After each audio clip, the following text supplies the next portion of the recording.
प्रद्युम्न दामोदर विश्वनाथ मुकुंद विष्णु भगवन् नमस्ते भगवान गोपाल कृष्ण महाराज भगवंताचा धावा केला. नारायणा नारायणा या या धावत या लवकर या.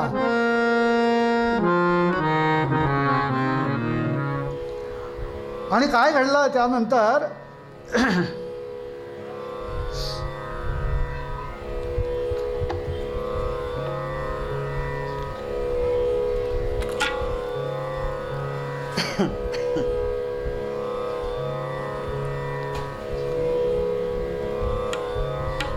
त्या भगवंताच्या आगमनाने सापाचं विष नष्ट झालं आणि च्यवन ऋषी मृत्यूपासून वाचले.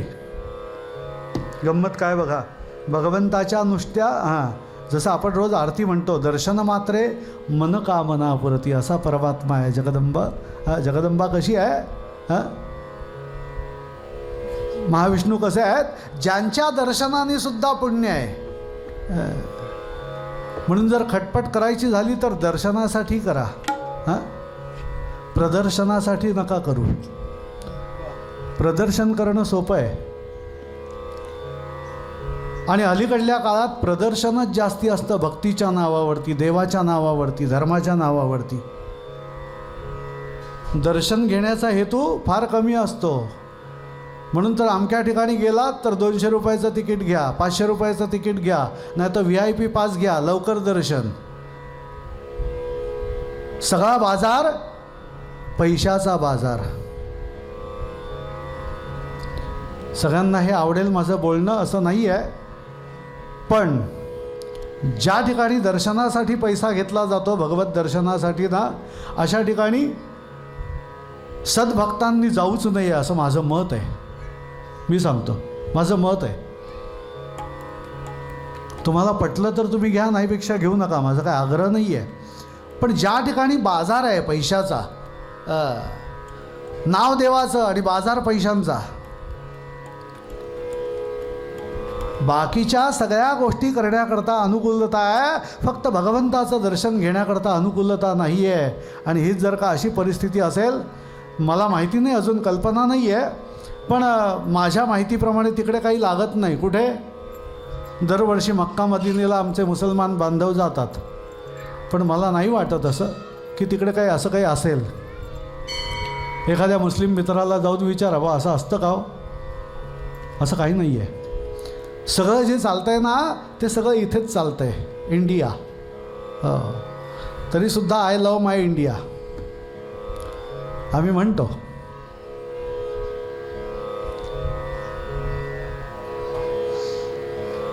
आणि मग काय घडलं, त्या च्यवन त्यानंतर पाताळामध्ये फेरफटका करीत राहिला आणि काही नागस्त्रिया त्याची पूजाही करीत असत. असाच एकदा तो अंतःपुरात पूजेला जात असताना दैत्यराज प्रल्हादाच्या दृष्टीला पडला. कोण? हा च्यवनमुनी.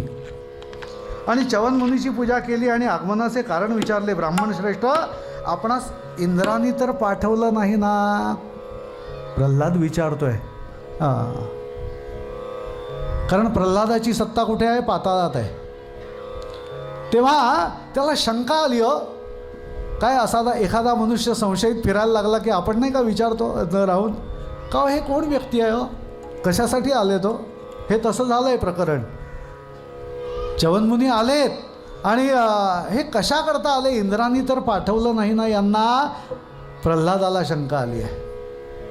राज्यकारभार कसा चालला आहे? कारण हा असुरपुत्र आहे, दैत्यपुत्र आहे. आपणाला इंद्राने पाठवले काय? तर जर तसे असेल तर खरं सांगा, कारण मला तसे वाटते की माझ्या राज्याची पाहणी करावी, म्हणून बहुतेक त्यांनी तुम्हाला पाठवलं आहे अशी मला शंका आहे. प्रल्हाद म्हणतो. च्यवन म्हणाला, राजा इंद्राशी काही माझं घेणं देणं नाही आणि तो त्याआधी मला पाठवायला मी काय थोडीच त्याचा दूत आहे, मी काय त्याचा सेवक आहे? हे असली कामं मी नाही करत. ओहो, ठीक आहे. मला इंद्राने पाठवले असावे असा संशय सोडून दे, मी तीर्थस्नान करण्याकरता म्हणून इथे आलो आहे. हां. तेव्हा प्रल्हादाच्या डोक्यात प्रकाश पडला की हे आपला जो संशय होता तो चुकीचा होता, नाही का? पडला की नाही प्रकाश? प्रल्हादाच्या अंतरी पण प्रकाश पडला, आपला संशय चुकीचा आहे. सज्जनो, आणि अशा प्रकारचे च्यवनाचे वृत्त ऐकून प्रल्हाद आनंदित झाला. त्याने अनेक तीर्थांविषयी त्याला आणखीन माहितीसुद्धा विचारली. हे मुनिवर, कृपा करून स्वर्ग, मृत्यू आणि पाताळ या तिन्ही ठिकाणी असलेली विशेष तीर्थ जी काही आहेत ती मला सांगा, आपण जरा माहिती द्या, ज्या योगे मला पण पुण्य आणखीन जोडता येईल. कारण का,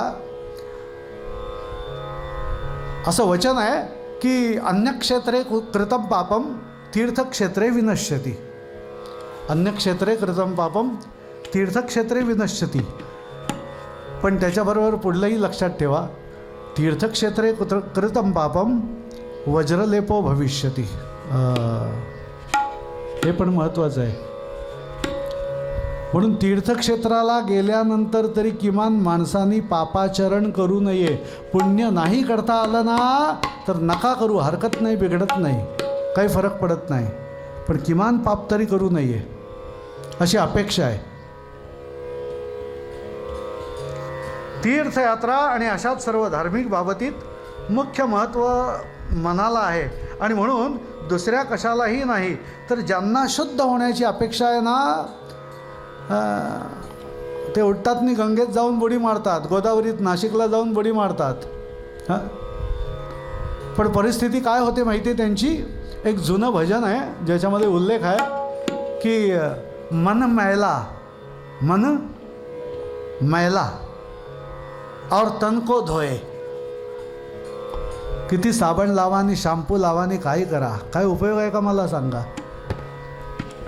चामडं धुता येतं, हां, कातडं धुता येतं, मन धुता येतं का हो? कालच सांगितलं मी, संकल्प विकल्पात्मकं मनः, संशयात्मकं मनः, चंचलात्मकं मनः. मन हे चंचल धावे वाऱ्यावरी, तयासी आवरी अभ्यासानी. वाटतं तितकं सोपं नाही आहे. कथा ऐकायला म्हणून आम्ही आलो, पण तरीसुद्धा मध्येच कदाचित मन जातं घरी.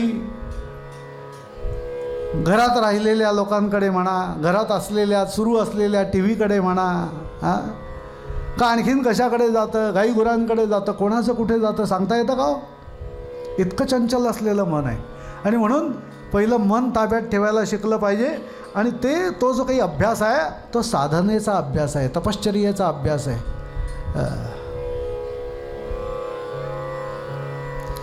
एक माळ जपाची हातात घेतली, पूर्ण केली म्हणजे मन ताब्यात आलं असंही होत नाही, असंही घडत नाही. या सर्व गोष्टी साधल्या की मग ते म्हणतात तीर्थयात्रेचं फळ मिळतं. आणि असे न केल्यास सर्व खटाटोप हा फुकट जातो. त्यातल्या त्यात विशेष जी तीर्थ सांगितली आहेत त्यातली 3 तीर्थ फक्त या ठिकाणी त्यांनी उल्लेख केला. ते म्हणाले तीर्थांची यादी खूप मोठी आहे. हां, एवढा काय मी कथेमध्ये आपल्याला एवढी सगळी यादी वाचून दाखवू शकणार नाही, मी सांगू शकणार नाही. हां, आपल्याला माहिती आहेत, पण त्याच्यातली प्रमुख 3 तीर्थ आहेत ती मी आपल्यासमोर ठेवतो. व्यास महर्षी म्हणालेत. ते म्हणाले पहिलं तीर्थ आहे नैमिषारण्य. उत्तर प्रदेशमध्ये असलेलं हे नैमिषारण्य हे तीर्थक्षेत्र आहे. कलीचा प्रभाव या नैमिषारण्यात राहणाऱ्या ऋषीमुनींना किंवा इतर जे कोणी सज्जन आहेत, साधू आहेत, त्यांना कलियुगाचा परिणाम तिकडे भोगायला लागत नाही. कलियुगाचा त्रास तिकडे त्यांना होणार नाही असा कृपाशीर्वाद दिला. त्यातलं हे नैमिषारण्य, ज्या ठिकाणी केवळ सज्जनांची वस्ती असते, कायम जप तपच केला जातो, कायम पुराण श्रवणच केलं जातं, हां, कायम उत्तम प्रकारचे यज्ञ यागच केले जातात, असं ठिकाण, असं तीर्थ. त्यानंतरचं चक्रतीर्थ सांगितलं, हे पण त्याच तोला मापाचं चक्रतीर्थ. आणि तिसरं सांगितलं पुष्कर. हां, पुष्कर नावाचं जे तीर्थ आहे हे सुद्धा अशाच आणखीन दर्जाचं तीर्थ आहे, उत्तम तीर्थ आहे. आणि ह्याच्यानंतर इतर अनेक सगळी तीर्थ आहेत, आपल्याला माहिती आहे. यादी या ठिकाणी आपण जेव्हा केव्हा पाहायची तेव्हा पाहू शकता. पण त्याही पलीकडे जाऊन तीर्थक्षेत्रात गेल्यानंतर जर का आपल्याला पुण्य जोडता आलं नाही तर उपयोग काय आहे. आणि म्हणून ते म्हणाले, सरस्वती नदीत पाशी आल्यानंतर पुन्हा स्नानं वगैरे केली या सगळ्यांनी. आणि प्रसन्न झालेल्या दैत्य शिरोमणीने दानपूर्वक त्या ठिकाणी पुण्यकारक असा विधी केला. कुठे आला होता हा प्रल्हादसुद्धा? तर सरस्वती नदीच्या तीरावरती आलेला, त्या नैविषारण्यात आलेला. तिथले जे तीर्थस्थानात गेल्यानंतर जे काही विधी करायचे, जी काही कर्म करायची, जे आचरण करायचं धर्माचरण, ते सगळं त्यांनी केलं आहे. स्नानादिक सगळं केलं आहे उत्तमपैकी. आणि त्यानंतर प्रल्हाद आणि त्याचे सगळे सेवेकरी बरोबरचे ते सगळे तिथून निघाले. आणि पुढे काय झालं, अशा तऱ्हेने विचार करीत करीत जरासा पुढे गेला आणि पाहतो तो काय, ओहो हो हो, नर आणि नारायणांची जोडी पाहिली आहे. तपश्चर्येमध्ये आणखीन दंग असलेले. आणि याच वेळेला राजा, अरे तो हिरण्यकश्यपूचा पुत्र तीर्थक्षेत्रावरील सर्व धार्मिक कृत्य आटोपल्यानंतर सहज फिरू लागलेला असताना त्यांनी एक प्रचंड असं मोठं वडाचं झाड पाहिलं. आणि त्या वडाच्या झाडाखाली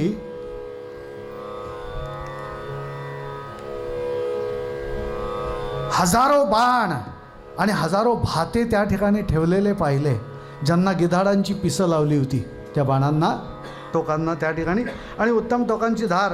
आणि असे सगळं ते पाहिलं. मात्र प्रल्हादाच्या मनात विचार उमटला की या पुण्यक्षेत्रामध्ये, या तीर्थक्षेत्रामध्ये ऋषीमुनी ज्या ठिकाणी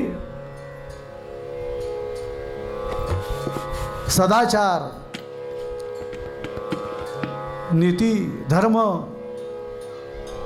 या रीतीने यज्ञयाग करतात, उपचार करतात, तपश्चर्या करतात, अशा ठिकाणी हे सगळे आणखीन बाण भाते हे कसं काय दिसतंय, प्रश्न पडला. आणि असा विचार करीत असताना नरनारायणांना पाहिलं. आणि आसनावर बसलेले हे दोघे, मस्तकावर त्यांच्या रेशमासारख्या आणखीन केसांचा जटाभार वाढलेला होता. कसे दिसत होते नर आणि नारायणांची जोडी, महर्षी वर्णन करतात.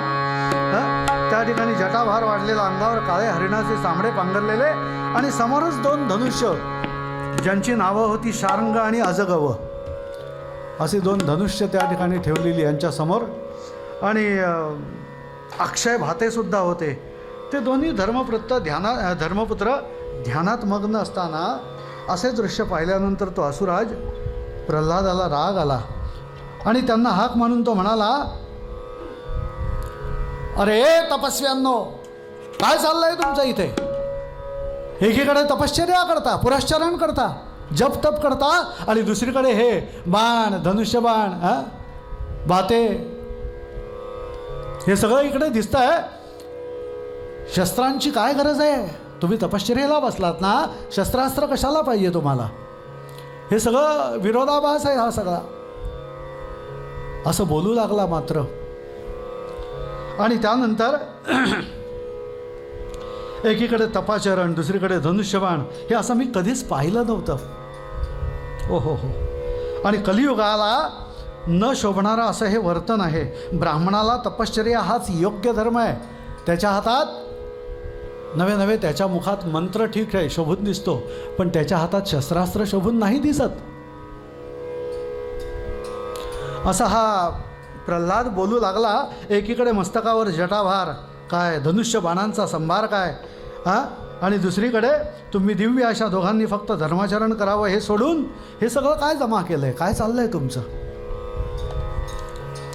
व्यास पुढे म्हणतात, प्रल्हादाचे बोलून झाल्यावर त्या उभयतांनी डोळे उघडून पाहिले. आणि नर म्हणाला, अरे ए दैत्यराज, तुला कशाला पाहिजे? तू उठा ठेवी नाही त्या, तू कशाला आलायस इकडे? तीर्थक्षेत्रात आलायस ना? तुझी पापं धुवायला आलायस का? पुण्य जोडायला आलायस का? मग तेच कर ना. आम्ही काय करतोय, आमच्याजवळ काय आहे, याच्याशी तुला काय घेणं देणं आहे? तू तुझ्या मार्गाने जा, आम्ही आमच्या मार्गावरती आहोत. त्यावर प्रल्हाद म्हणतोय, अरे तपस्व्यांनो, तुम्हीच मूर्ख आहात, शिवाय गर्विष्ठ पण आहात. धर्मसेतूचे प्रवर्तन करणारा असा हा मी समोर असताना हे धर्माशी विसंगत आचरण तुम्हाला शोभतं का? हा, मुंह में राम और बगल में छुरी, असला तुमचा हा धंदा आहे म्हणाला. हे योग्य आहे का? व्यास उद्गारले, जनमेजया, अरे ते दोघे ते बोलणे ऐकून प्रल्हादाचा राग अनावर झाला आणि मनाशी तो निश्चय करतो की वाटेल ते करून या दोघांचाही पराभव केला पाहिजे. त्याच्यासाठी युद्ध करायला मी तयार आहे. पहा बरं, गरज नव्हती युद्धाची. नर नारायणांची जोडी हे आपलं तपाचरण जे करायचं ते करत होते, आपलं अनुष्ठान जे करायचं ते करत बसलेले होते. तपश्चर्या सुरू होती. हा प्रल्हाद आलाय आणि यांनी चौकशी केली यांची. शांतपणे तीर्थक्षेत्रामध्ये जे काय करायचे ते आणखीन पुण्यकारक कर्म करायची, निघून जायचं. काय बिघडलं असतं का? पण नाही हो. कर्माची गती अशी आहे ना, ती माणसाला ते कर्म करायला उद्युक्त करते, तयार करते, प्रोत्साहन देते. आणि तेच झालं होतं इकडे. या असुर राजानी, या प्रल्हादानी युद्धाची खुमखुमी ज्याला आली, तो तर सैन्य वगैरे सगळं बरोबर होतच. तो म्हणाला, काही नाही, आता यांच्याशी मी युद्धच करणार. हे जर का एवढे घमेंड करतायत, फक्त तपश्चर्या नाही, ते म्हणाले वेळ आली तर आम्ही युद्ध पण करू शकतो असं म्हणतायत. ठीक आहे. आणि त्यानंतर मग या दोघांच्या मध्ये नवे नरनारायण आणि प्रल्हाद यांच्यामध्ये युद्धाला खरोखर सुरुवात झाली. दिवस रात्र न थांबता हे दोघेजण लढत होते. कुणीच कुणाला आटोपत नव्हतं. आणि तेवढ्यात नारायणाने चपळाई केली. प्रल्हादाचे धनुष्य तोडून टाकले आणि प्रल्हादाने दुसरे धनुष्य हातात घेतले न घेतले तोच. या दैत्याने हातात तो परीघ घेतला, परीघ, आणि नारायणाच्या बाहूंवरती भिरकावला. आणि ते पाहून मात्र नारायणाने तो अधांतरी असतानाच तोडला. आणि शिवाय बाणांनी प्रल्हादाला जखमी केलं. अत्यंत रागाने प्रल्हादाने सुद्धा अशी एक लोखंडी गदा घेतली आणि नारायणाच्या दिशेने भिरकावली इतक्या जोरात. हे पाहून विचलित न होता त्या नारायणाने बाणांनी ती गदा तोडून टाकली आहे. आणि हे असं युद्ध सुरू आहे. आकाशात देव स्तंभित होत आहेत आणि पाहत आहेत, हे काय चाललंय. नर नारायण तपश्चर्या करतायत. हा प्रल्हाद राज, असुर राज, हा दर्शनासाठी आलाय, नव्हे नैमिषारण्यामध्ये आलाय, तीर्थयात्रा करण्यासाठी आलाय. हा तीर्थयात्रा न करता हे नाही ते उद्योग कशाला करतोय. ते पण अचंबित झाले. देवेंद्र, बृहस्पती वगैरे वगैरे आणखी आकाशामध्ये जमली मंडळी, देवमंडळी विचार करतायत, ही काय चाललंय. तेव्हा त्या प्रल्हादाने एक शक्ती नारायणाच्या मांडीच्या दिशेने सोडून दिली आणि त्या नारायणाने त्या शक्तीचे एकाच बाणाने 7 तुकडे केले. पुनश्च 7 बाण तोडून त्या प्रत्येकाचे 7 तुकडे केले. काय गंमत आहे बघा.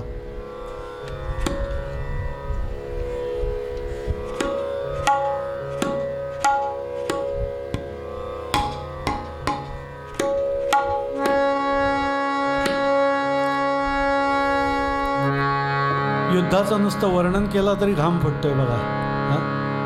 असो, गमतीचा भाग सोडून द्या सजन. असं महाभयंकर युद्ध झालं आणि शेवट अशी परिस्थिती झाली की या प्रल्हादाला देखील आश्चर्य वाटलं की आपल्या हातून हे जात का नाहीत, संपत का नाहीत, मरत का नाहीत. आणि त्या नरनारायणांना सुद्धा वाटणं स्वाभाविक आहे की हा प्रल्हाद आपल्या हातून संपत कसा नाही. एवढी तपश्चर्या केली 1000 वर्षांची, एवढं सगळं आणखीन या ठिकाणी शस्त्र सज्जता केली आहे. धनुष्यबाण आणले, सगळं काही आणलं आहे, काही कमी नाही आहे. आणि अशा परिस्थितीमध्ये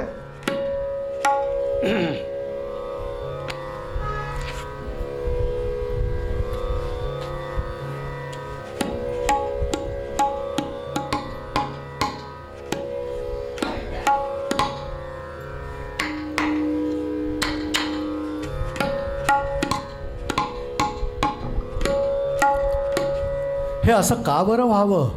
आणि इतक्यात प्रल्हादाने हाक मारली आहे ज्यांना, त्याच्या देवाला. कुणाला हाक मारली आहे? भगवान विष्णूंचं स्मरण केलं अंतरी. आणि विष्णू जशी यांनी हाक मारली तसे प्रगटही झालेत समोर. आणि हा विष्णूंची स्तुती करू लागला.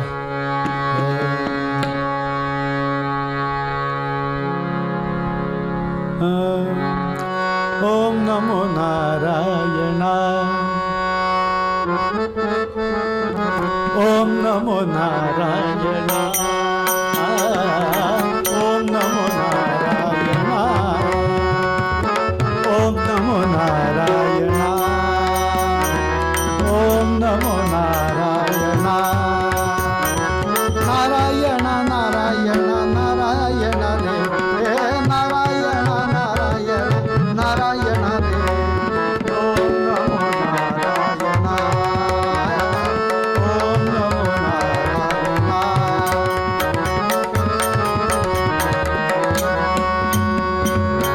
हा संसार माया सागर, हा संसार माया सागर, हा संसार.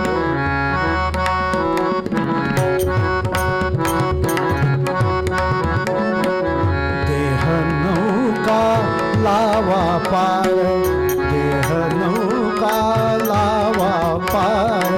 हे लक्ष्मीकांता झडकरी आता, हे लक्ष्मीकांता झडकरी आता. हे लक्ष्मीकांता झडकरी आता. मजवरी करी करुणा, मजवरी करी करुणा. ओम नमो नारायणा, ओम नमो नारायणा,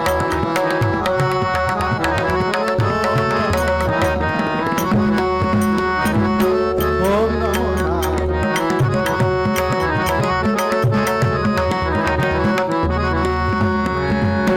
हे घननीया, हे विश्वपाला, हे घननीया, हे विश्वपाला. विनवी विश्वनाथ दीन दयाळा, विनवी विश्वनाथ दीन दयाळा. विनवी विश्वनाथ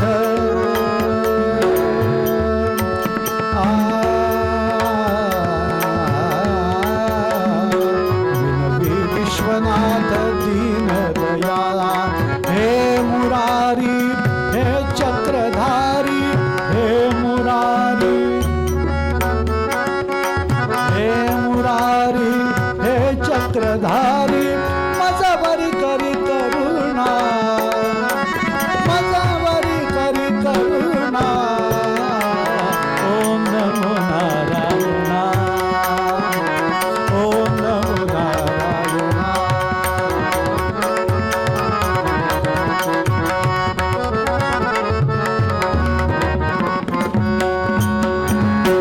तू जग जेठी करी कृपा दृष्टी, तू जग जेठी करी कृपा दृष्टी. शरण मी आलो प्रभु तव चरणी, शरण मी आलो, शरण मी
स्मरण करीतो देव विस्मरण करीतो दानव, या निमित्ताने याने हाक मारायला आणि भगवंत त्या ठिकाणी उपस्थित व्हायला, प्रगट व्हायला.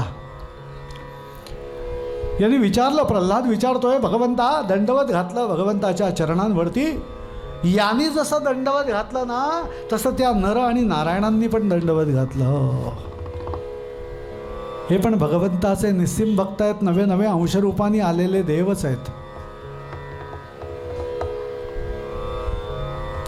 प्रल्हाद विचारतोय, भगवंता वासुदेवा नारायणा, अरे हे आटपत नाहीत मला, हे कसं काय? भगवान म्हणतात, ते कसे आटोपतील? ते देखील माझेच आहेत आणि तू देखील माझाच आहेस.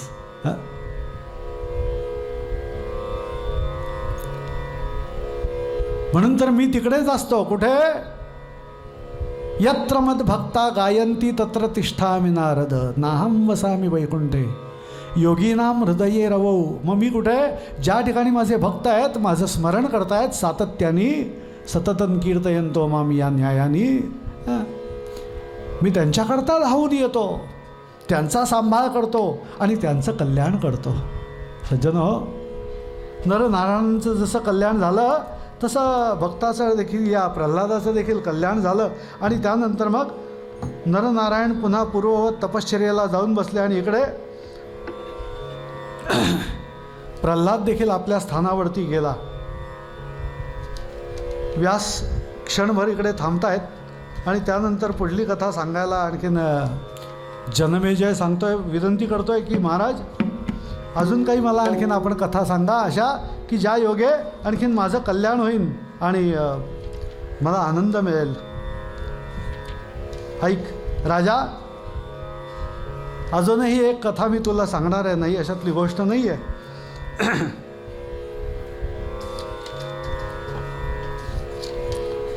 पण 2 मिनटं त्याच्यासाठी आपल्याला नामस्मरण करावं लागेल. ते आधी नाम घेऊया आणि त्यानंतर मग आणखीन पुढली कथा ऐकूया. काय कथा आहे पुढली, त्याच्या आधी आणखीन नाम घेऊया.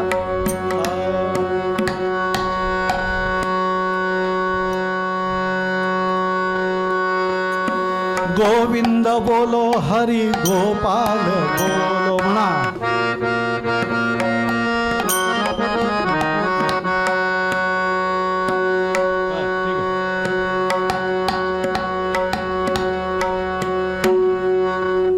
गोविंद बोलो हरि गोपाल बोलो बोलो बोलो. गोविंद बोलो हरि गोपाल.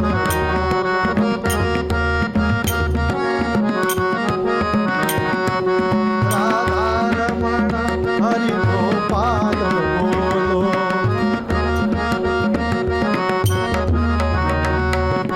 राधारमण हरि गोपाल बोलो.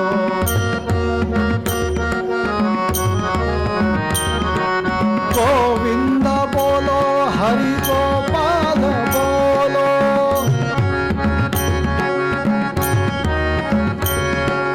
गोविंद बोलो बोलो गोपाल बोलो.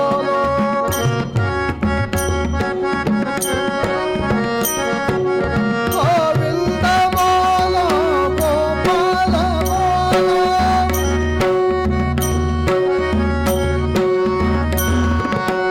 गोविंद बोलो हरि गोपाल बोलो.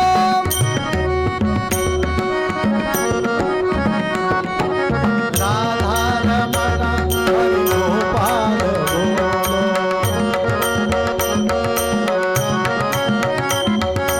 राधारमण हरि गोपाल बोलो.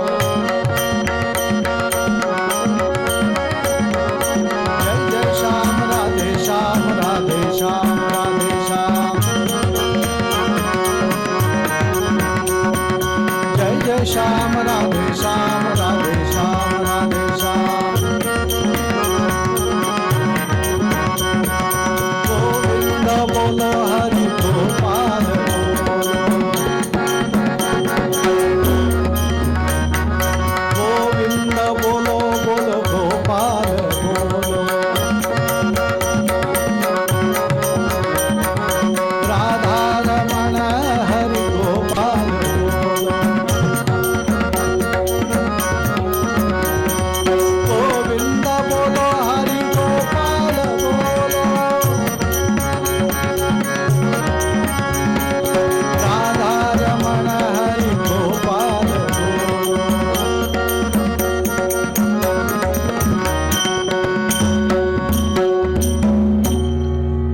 श्री जगदंब उदयोस्तु उदयोस्तु उदयोस्तु उदयोस्तु। यजमानस्य संकल्पितमनोरथाः सफलाः सन्तु। श्रीराम जय राम जय जय राम।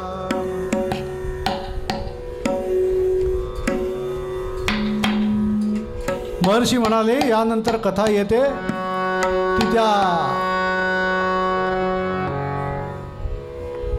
महिषासुराची। कसा झाला जन्म, कसा आणखीन हा निर्माण झाला, कशा आणखीन माध्यमातून, आणि एकूण त्यांनी नंतर काय काय उच्छाद मांडला ऐकूया आपण या महिषासुराच्या आणखीन कथेमधून।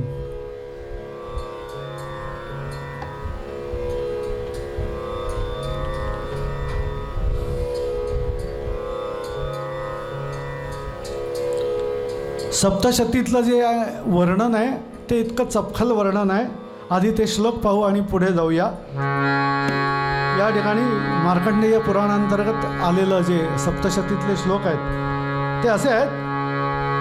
ओम ऋषिरुवाच देवासुर मभुद्युद्ध पूर्णमब्धशतं पुरा महिषेसुराणामधिपे देवानांच पुरंदरे तत्रासुरैर्महावीर्यैर्देवसैन्यं पराजितं जित्वा च सकलान् देवान् इन्द्रोन्भून् महिषासुरः ततः पराजिता देवाः पद्मयोनिं प्रजापतिं पुरस्कृत्य गतास्तत्र यत्रेष गरुडध्वजौ यथावृत्तं तयोस्तद्वन् महिषासुरचेष्टितं त्रिदशाः कथयामासुर देवाभिभवविस्तरं सूर्येन्द्राग्निलेन्दूनां यमस्य वरुणस्य च अन्येषां चाधिकारांसस् स्वयमेवाधितिष्ठति स्वर्गान् निराकृताः सर्वे तेन देवगणा भुवि विचरन्ति यथा मर्त्या महिषेण दुरात्मना।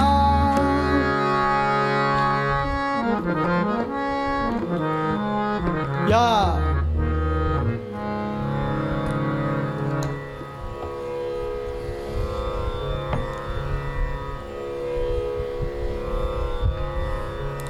हे भूपते जनमेजया, पूर्वी काळी महिषासूर नावाचा एक जो राजा होता तो त्यावेळी दानव आणि देव यांच्यात एकदा भीषण जे युद्ध झालं आणि त्यानंतर आपल्या मनोरथ पूर्तीसाठी तो महिषासूर सुमेरू पर्वतावरती गेला आणि या पर्वतावरती तो गेला आणि त्यांनी देवांनी सुद्धा चकित व्हावं अशी खूप वर्ष 10,000 वर्ष तपश्चर्या केली।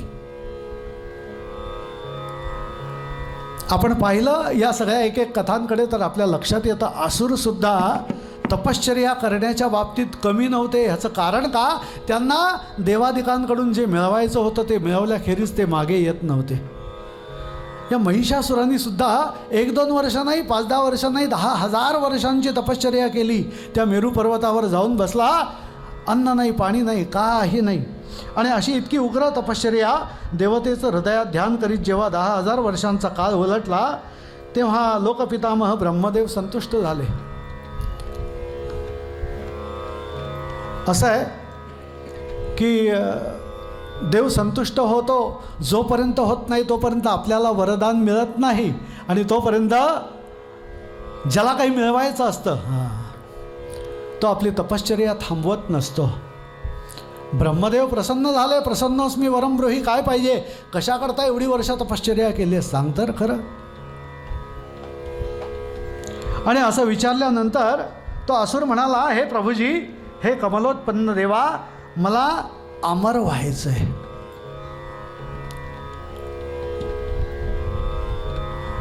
भगवान ब्रह्मदेव म्हणतात हे सगळं सृष्टी क्रमाच्या विरुद्ध आहे। अमर वगैरे काही इथे कोणाला होता येत नाही, आजपर्यंत झालेलं नाही कोणी, आणि याही पुढे होणार नाही। जो जन्माला आलाय ना त्याला मरावंच लागेल, पर्याय नाही आहे। आणि म्हणून एकच कर, या व्यतिरिक्त काही मागायचं असेल तर मागून घे, मी द्यायला तयार आहे। जे मागशील ते देईन, पण अमरपद नाही मिळणार। बर, असे कसे होईल अरे राजा? कारण जन्म झाल्यावर मरण आणि मेल्यानंतर पुन्हा जन्म हा सनातन जीवधर्म आहे। किंबहुना सृष्टीचा नियम आहे आणि नियम सृष्टीचा जो आहे तो मोडता येत नाही, त्याच्या विरुद्ध जाता येत नाही. तेव्हा हे शक्य नाही आहे. दानवराज फार कशाला, मोठमोठे महापर्वत, महासमुद्र आणि एकूण एक जीव हे सर्व काळाच्या तोंडात जाणारच आहेत एक ना एक दिवस. जिकडे हे मोठमोठे पर्वत हे सुद्धा नाहीसे होतात काळाच्या तोंडात. मोठे मोठे वृक्ष, हजारो वर्ष वाढलेले वृक्ष ते देखील संपून जातात. सृष्टीत संपून जाते, तिथे बाकीच्यांची काय कथा आहे.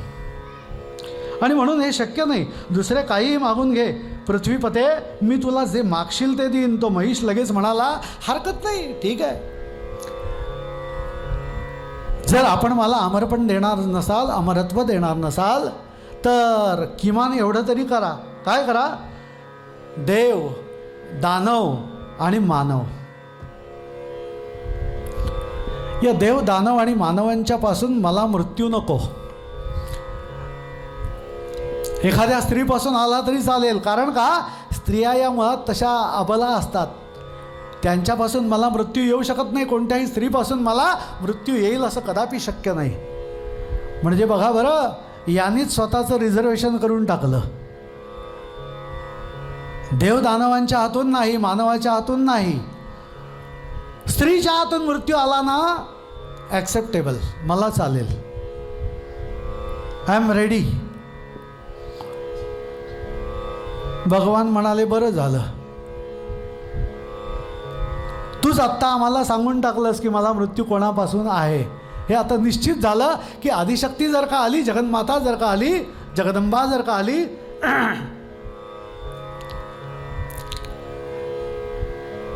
तर तिच्या हातून तू मरायला तयार आहेस, असं तुझ्या बोलण्याचा उद्देश आहे. तो म्हणाला, स्त्री मला मारणारी जन्माला येणं मुश्किल आहे हो. एवढ्या सोप्या गोष्टी नाही आहेत. स्त्रियांची शक्ती काय असते मला माहिती आहे, वगैरे वगैरे. तो तत्त्वज्ञान सांगायला लागला. ते म्हणले, ठीक आहे, हरकत नाही, हे निश्चित आहे ना, शब्द फिरवू नकोस मागून, वर देतोय मी तुला. तो म्हणाला, नाही नाही नाही नाही, हरकत नाही. आणि असं ज्यावेळेला त्यांनी मान्य केलं की हरकत नाही, स्त्रीपासून मला अबलेकडून मृत्यू झाला ना तरी चालेल, मात्र पुरुषापासून, मला कोणत्याही पुरुषापासून, तो देव असो, दानव असो वा मानव असो, त्या कुणापैकीही आणखीन पुरुषाकडून मला भीती नको, मृत्यू तर त्याहून नको. हरकत नाही. व्यास म्हणाले, राजा जनमे जया, अरे त्याला असा वर दिला आणि ब्रह्मा आपल्या स्थानी जाता झाला. इकडे काय झालं? राजा विचारतोय, महाराज मला आधी असं सांगा की हा महिष कुणाचा मुलगा आहे आणि तो महाबली कसा काय बनला? महिषाचा आणखीन जन्म कशातून झाला ते पहिलं सांगा, मग पुढली गोष्ट सांगा, कथा सांगा. आणि मग व्यास उत्तरादाखल कथा सांगू लागलेत पुढे. राजा जनमे जया, अरे ददूचे 2 मुलगे होते. एकाचं नाव होतं रंभ आणि दुसऱ्याचं नाव होतं करंभ. या रंभाने काय केलं? रंभ आणि करंभ या दोघांनी पुत्रसंतती झाली नाही आणि म्हणून ते पुत्र व्हावा या हेतूने 5 नद्यांच्या संगमस्थानी गेले, तीर्थस्थानी गेले. पंचनदी संगमावरती गेले आणि तिकडे जाऊन यांनी, हा रंभ जो होता ना, तो रंभ एका वडाच्या झाडाखाली जाऊन बसला आणि त्यांनी पंचाग्नी साधन करायला सुरुवात केली. पंचाग्नी साधन याचा अर्थ काय? भर उन्हामध्ये बसायचं आणि 4ही बाजूंनी अग्नी पेटवून आणखीन तिथे बसायचं, थांबायचं, अशा आसनावर बसायचं की 4ही बाजूला अग्नी पेटलेला असेल, प्रदीप्त झालेला असेल. वरती सूर्यनारायण. याला पंचाग्नी साधन म्हणतात. आणि असं पंचाग्नी साधन या रंभाने करायला सुरुवात केली. त्या करंभाने काय केलं माहिती आहे? तो पाण्यामध्ये उभा राहिला आणि अशा ठिकाणी अशा जलामध्ये उभा राहिला की जणू काही त्या नाकातोंडापर्यंत पाणी आहे अशा अवस्थेमध्ये, आणि अशा पाण्यात जाऊन उभा राहिला आणि तपश्चर्येला सुरुवात केली.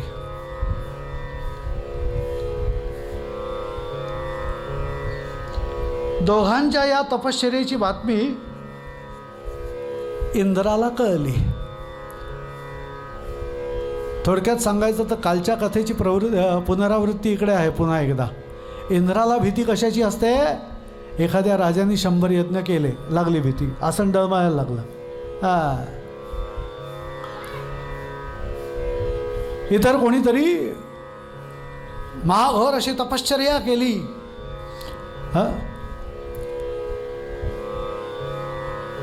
इंद्राचे आसन लागलं डळमळायला. आणि इकडेही तेच झालं. या रंभ आणि करंभाची तपश्चर्या इतकी उग्र होती, इतकी आणखीन तीव्र होती, करता करता बातमी ह्या इंद्रापर्यंत जाऊन पोचली की हे दोघे जण अशा रीतीने आणखीन त्या ठिकाणी तपश्चर्या करतायत.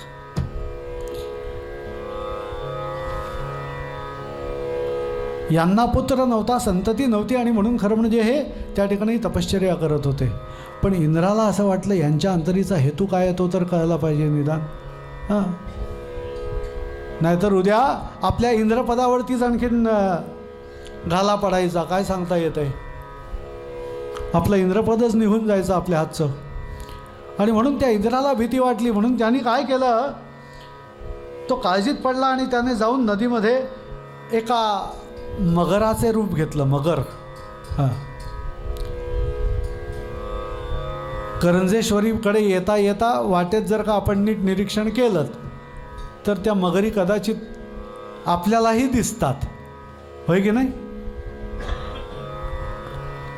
काय वासिष्ठी नदी ना, वासिष्ठी नदीमधल्या त्या मगरी ऊन खायला येतात की काय कळत नाही, पण त्या अशा किनाऱ्याला इकडे येऊन बसतात बाजूला तासन तास, जणू काही तपश्चर्यालाच बसलेत असंच वाटतं, नाही का? त्या इंद्राने काय केलं, अशा एका मगराचं रूप घेतलं. आणि जो करंभ त्या पाण्यामध्ये तपश्चर्या करत होता ना, त्या करंभाचा नाश केला मगरीच्या रूपात येऊन. हो हो हो.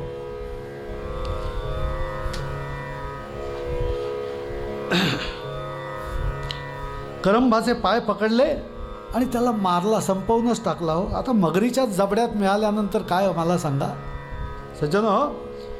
तो करंभ संपला आणि इकडे इंद्राने अशा प्रकारे करंभाचा वध केला हे समजल्यानंतर मात्र हा रंभ रागाने लालबुंद झालाय. त्याने त्या आवेशामध्ये डाव्या हाताने आपलेच केस धरले, एका हाताने केस धरले, शेंडी धरली अशी, आणि उजव्या हातात तरवार घेतली, खडग घेतलंय, आणि आता स्वतःलाच आणखीन संपवून टाकणार, आत्महत्या करणार अशा अवस्थेमध्ये असतानाच भगवान प्रगट झाले. ते म्हणाले, ए बाबा थांब जरा, आत्महत्या कशापायी करतोयस, काय झालं? तुला माहिती नाही आत्महत्या हे पातक आहे, आणि या आत्महत्येला प्रायश्चित्त नाही, पातकाला या प्रायश्चित्त कोणतंही नाही आहे. का बरं आत्महत्या करतोय सांग तर खरं. व्यास म्हणाले,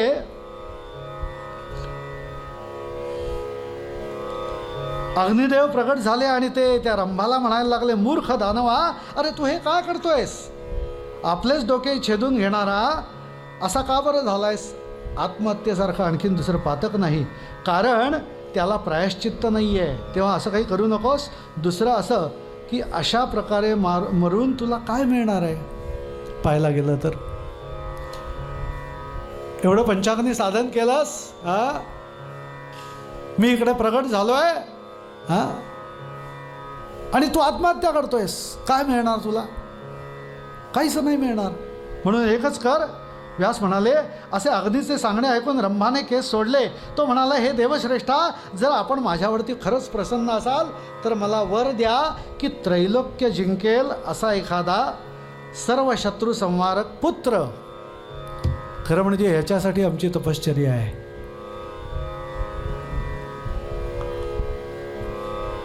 त्रैलोक्यावरती राज्य करेल असा एखादा पुत्र द्या. आणि जर का आपण तसं काही देणार असाल तर तर मी थांबतोय, नक्की थांबतो, आत्महत्या करणार नाही. चहा पाजणार असाल तर मी आत्महत्या करणार नाही. हां, असो, गमतीचा भाग सोडून द्या बरं, एवढं ह्याच्यामध्ये घ्यायचं नाही बरं या गोष्टी. हां, असो. श्री जगदंब उदयोस्तु उदयोस्तु उदयोस्तु उदयोस्तु. या देवी सर्वभूतेषु मातृरूपेण संस्थिता. नमस्तस्यै नमस्तस्यै नमस्तस्यै नमो नमः. यजमानस्य संकल्पितमनोरथाः सफलाः सन्तु. श्रीराम जय राम जय जय राम.